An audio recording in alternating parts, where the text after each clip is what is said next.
Hello' guys, good morning. কি খবৰ আপোনালোকৰ? আশা কৰিছোঁ সকলোৱে ভালে আছে আৰু ভালে থাকিবা।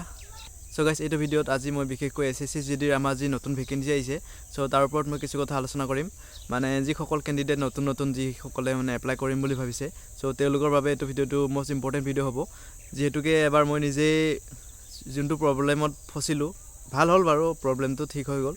কিন্তু যেনেকুৱা মই ফচিছোঁ, মই যেনেকুৱা কষ্ট খালোঁ, যাতে আপোনালোকে এইটো কষ্টটো খাব লগা নহয়। চ' তাৰ বাবে মই নতুন কেণ্ডিডেটসকলক এই বিষয়টো অলপ জনাওঁ, তোমালোকে যাতে এইটো ভুল নকৰা। চ' চাই যোৱা ভিডিঅ'টো। মই কি ভুল কৰিছিলোঁ মই আপোনালোকক এতিয়া কৈ আছোঁ, আৰু মোৰ ষ্ট্ৰাগলৰ বিষয়ে কৈ দিওঁ। এবাৰ মই কি কষ্ট খাব লগা হ'ল, কেনেকুৱা ধৰণৰ।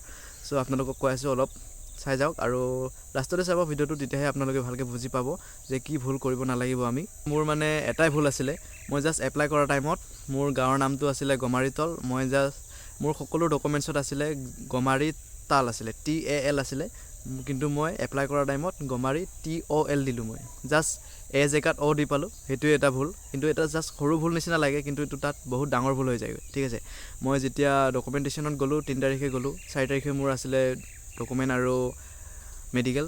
চ' 4 তাৰিখে যেতিয়া মোৰ ডকুমেণ্ট চালে, তেওঁলোকে ক'লে যে তুমি এটা ভুল কৰিছিলা এপ্লাই কৰা টাইমত। তোমাৰ গাঁৱৰ নামটো সকলোতে ডকুমেণ্টছত ঠিকে আছে, কিন্তু তুমি এপ্লাই কৰা টাইমত জেগাত দি দিছিলা। চ' তাৰ কাৰণে মোক মানে এখন বেকডেট দি দিলে, বেকডেটৰ শ্লিপ দিছে তেওঁলোকে।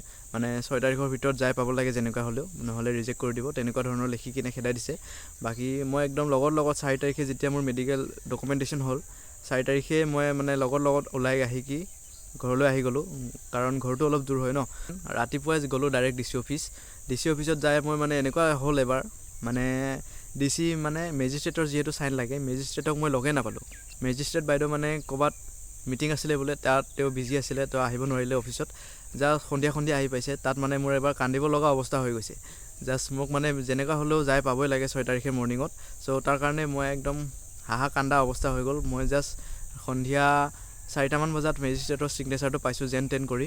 তাৰপিছত মই ৰাতিয়ে গ'লোঁ গুৱাহাটীলৈ যাই মই ৰাতি গুৱাহাটী মানে 11:30মান বজাত গুৱাহাটী পাইছোঁগৈ ৰাতি। চ' তাত যাই যেন তেন থাকিলোঁ ৰাতিপুৱা, আৰু গ'লোঁ ডকুমেণ্টেশ্যনলৈ। বাকী সকলোবোৰ হৈ গ'ল বাৰু। তাত নটাৰীৰ ছিগনেচাৰ একচেপ্ট নকৰে, আপোনালোকে ছিগনেচাৰটো মেজিষ্ট্ৰেটৰে ল'ব লাগিব। আৰু এইখিনি সকলো ষ্ট্ৰাগল মই জাষ্ট এটা সৰু ভুলৰ বাবে, জাষ্ট এটা সাধাৰণ ভুল, জেগাত দিয়া, এইটোৱে ভুল হৈ গ'ল। বাকী সকলোখিনি ঠিকে আছিলে। চ' তোমালোকে মানে এইটো ভুল নকৰিবা। এপ্লাই কৰা টাইমত নিজে চাই থাকিবা, এপ্লাই কৰোঁতে কি এপ্লাই এড্ৰেছবোৰ, গাঁৱৰ নাম, নিজৰ দেউতাৰ নাম, মাৰ নাম, যি দিব লগা আছে, পিনক'ড, সকলোখিনি প্ৰপাৰ দিবা, যাতে কোনো মিষ্টেক নহয়। আপোনালোকে এটা সৰু ভুলৰ বাবে ইমানখিনি ঘূৰিব লগা হৈ যাব পিছত, মানে বহুত কষ্ট হয়। মই নিজে, যোনে মানে এইটো কষ্টটো পাইছে ন, অকল তেওঁলোকে ফিল কৰিব পাৰে। যিসকলে এইটো কষ্টটো পোৱা নাই তেওঁলোকেতো একো নাজানে, মানে জাষ্ট কিমাননো দূৰৰ ঘূৰাৰ কাম এইটো ভাবিব। কিন্তু যিসকলে এইটো কষ্টটো পাইছে তেওঁলোকে বুজি পায় কিমান যে কষ্ট কৰিব লগা হয় আমি। চ' যিহেতুকে এপ্লাই কৰাৰ টাইমত আমি নিজে ফটো দিব লাগে, মানে কেমেৰাৰ লগত ডাইৰেক্ট অনলাইন ফটো দিব লাগে।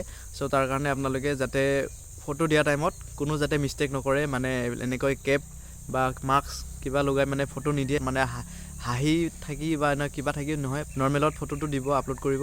চ' যোৱাবাৰ মানে ফটোৰ কাৰণে বহুতে ৰিজেক্ট হ'ব লগা হ'ল। যিসকলে মানে ফিজিকেলে দিব নাপালে, তেওঁলোকৰ মানে নামেই নাহিলে ৰিটাৰ্ণৰ কাৰণে। চ' আপোনালোকে ফটোত এইটো ভুল নকৰিব। আৰু ডকুমেণ্টেশ্যনত মই কৈছোঁৱেই, এটা সাধাৰণ ভুল আপোনালোকৰ বাবে বহুত ডাঙৰ হৈ যাবগৈ পিছত। চ' তাৰ কাৰণে আপোনালোকে প্ৰপাৰ ডকুমেণ্টছখিনি লৈ যাব। আৰু মই কৈছোঁ, আধাৰ কাৰ্ডৰ লগত আপোনালোকে SSCত এপ্লাই নকৰিব। ঠিক আছে, SSCত মানে আধাৰ কাৰ্ডত আপোনালোকৰ কোনো ধৰণৰ প্ৰয়োজনেই নাই। আধাৰ কাৰ্ড আপোনালোকৰ জাষ্ট এটা আইডেণ্টি প্ৰুফৰ কাৰণেহে লাগে। আধাৰ কাৰ্ড আপোনালোকক কোনো ধৰণৰ ডকুমেণ্টেশ্যনত আপোনালোকৰ আধাৰ কাৰ্ড একচেপ্ট নকৰে, আধাৰ কাৰ্ড নিবিচাৰে তেওঁলোকে। আধাৰ কাৰ্ড দিলেও তেওঁলোকে নিবিচাৰে, আধাৰ কাৰ্ড আপোনালোকৰ প্ৰয়োজন নাই। চ' আপোনালোকে এপ্লাই কৰাৰ টাইমত আধাৰ কাৰ্ডৰ লগত নহয়, বাকী কিবা স্কুল ডকুমেণ্টছ আছে, এডমিট কাৰ্ড আৰু PRC ডমিচিয়েল যি আছে তাৰ লগত আপোনালোকে এপ্লাই কৰিব, আধাৰ কাৰ্ড লগত নকৰিব। ঠিক আছে, কাৰণ আধাৰ কাৰ্ডটো আপোনালোকে কাৰেকশ্যনো কৰি ল'ব পাৰে। যদি আপোনালোকৰ স্কুল ডকুমেণ্টছ চব ঠিকে আছে, আধাৰ কাৰ্ডটো যদি বেলেগ আছে, আপোনালোকে আধাৰ কাৰ্ডটো কাৰেকশ্যনো কৰি ল'ব পাৰে। চ' তোমালোকে এইটো ভুল নকৰিবা যে নতুন কেণ্ডিডেট আছে যিসকল, মই তেওঁলোকক কৈছোঁ, এইটো ভুল নকৰিবা। আধাৰ কাৰ্ড লগত এপ্লাই নকৰিবা। যি ভাল ডকুমেণ্টছ আছে, বেলেগ এড্ৰেছ থকা ডকুমেণ্টছ, যিসকল ডকুমেণ্টছ স্কুল ডকুমেণ্টছৰ লগত মেটচ হয়, চ' তাৰ লগত আপোনালোকে এপ্লাই কৰিব। মানে যেনেকৈ কাষ্ট চাৰ্টিফিকেট, PRC ডমিচিয়েল, তেনেকুৱা ডকুমেণ্টছৰ লগত এপ্লাই কৰিব। চ' চ' এইটোৱে আছিল সৰু এটা ভিডিঅ' মই আপোনালোকক জনালোঁ মোৰ কি ভুল হৈছিলে এবাৰ যাতে আপোনালোকৰ এইটো ভুল নহয় আৰু মই কাট অফৰ ভিডিঅ' আনিম ভাবিছোঁ এনালাইজ কৰিম সৰুকৈ এটা কাট অফৰ ভিডিঅ' যে কিমান যাব পাৰে কোনটো কাষ্টত কিমান যাব পাৰে এটা জাষ্ট সৰুকৈ ভিডিঅ' এনালাইজ কৰিম মই কাট অফৰ বিষয়ে চ' এইটো ভিডিঅ' বহুত জল্দি আনিম কালি পৰহি ভিতৰত আহি যাব কাট অফৰ ভিডিঅ' মই এনালাইজ কৰিম ভালকৈ জাষ্ট এইটো এটা সৰু ভিডিঅ' ইনফৰমেশ্যন দিলোঁ যিসকল নতুন কেণ্ডিডেট এপ্লাই কৰিব তেওঁলোকৰ বাবে চ' আৰু মই কৈ দিওঁ এইটো যেতিয়া আমাৰ ভেকেঞ্চি আহিছে এতিয়া অনলি 25,000 আহিছে ঠিক আছে আপোনালোকে এইটো নাভাবিব যে তোমালোকে মানে এইটো নাভাবিবা যে বহুত পষ্ট কম আহিছে এবাৰতো আমাৰ 53,000 প্লাছ আছিলে যোৱাবাৰ চ' এবাৰ কিয় ইমান কম আহিলে এইটো নাভাবিব মানে এইটো পষ্ট প্ৰথমত কমেই আহে যদি আপোনালোকে পিছৰ ভেকেঞ্চিবোৰ চাই আমাৰ যিহেতুকে 2024ত ফাৰ্ষ্ট এপ্লাই হওঁতে আহিছিলে আমাৰ অনলি 26,000 আৰু এইটো ফিজিকেল টাইমলৈ যাই আমাৰ হৈছিলেগৈ 47,000 প্লাছ চ' এবাৰো আমাৰ 2025ত ফাৰ্ষ্টত এপ্লাই হওঁতে আহিছিলে অনলি 39,000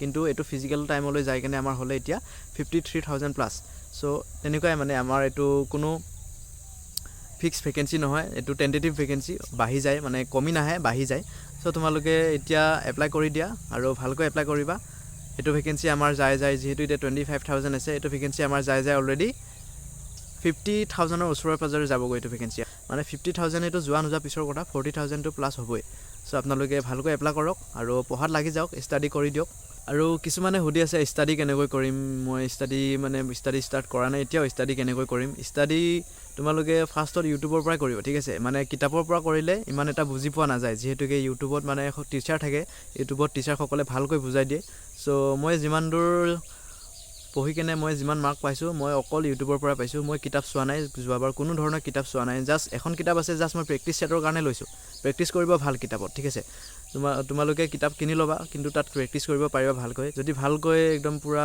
মাৰ্ক উঠাম বুলি ভাবিছা তেন্তে ফাৰ্ষ্টত ইউটিউবত যাবা ইউটিউবত ক্লাছ পায় বঢ়িয়াকৈ ক্লাছ কৰিবা বহুত ভাল চেনেল আছে আজিকালি ক্লাছ কৰে চ' তোমালোকে যদি অসমীয়াত বিশেষকৈ ইণ্টাৰভিউ দিম বুলি ভাবিছা এক্সামটো চ' তাৰ কাৰণে SPK চাবা আমাৰ অসমৰ বহুত ভাল চেনেল হয় SPK চ' SPK চাবা আৰু যদি হিন্দীত দিম বুলি ভাবিছা তেনে বহুত ভাল চেনেল আছে হিন্দীত যেনে আমাৰ RW আছে আড্ডা আছে বহুত ভাল চেনেল আছে হিন্দীত চ' হিন্দীতো তোমালোকে চাব পাৰা যদি অসমীয়াত দিম বুলি ভাবিছা SPK চাবা আৰু চেনেল আছে বহুত চাবা এইখিনি বাকী মই যিমান মাৰ্ক পাইছোঁ সকলোবোৰ ইউটিউবত চাই পাইছোঁ চ' এইটো এটা আছিল সৰুকৈ ভিডিঅ' মই তোমালোকক জনালোঁ কেনেকৈ এপ্লাই কৰিব লাগিব কি ভুল কৰিব নালাগিব চ' লগ পাম কিছু নতুন আপডেটৰ সৈতে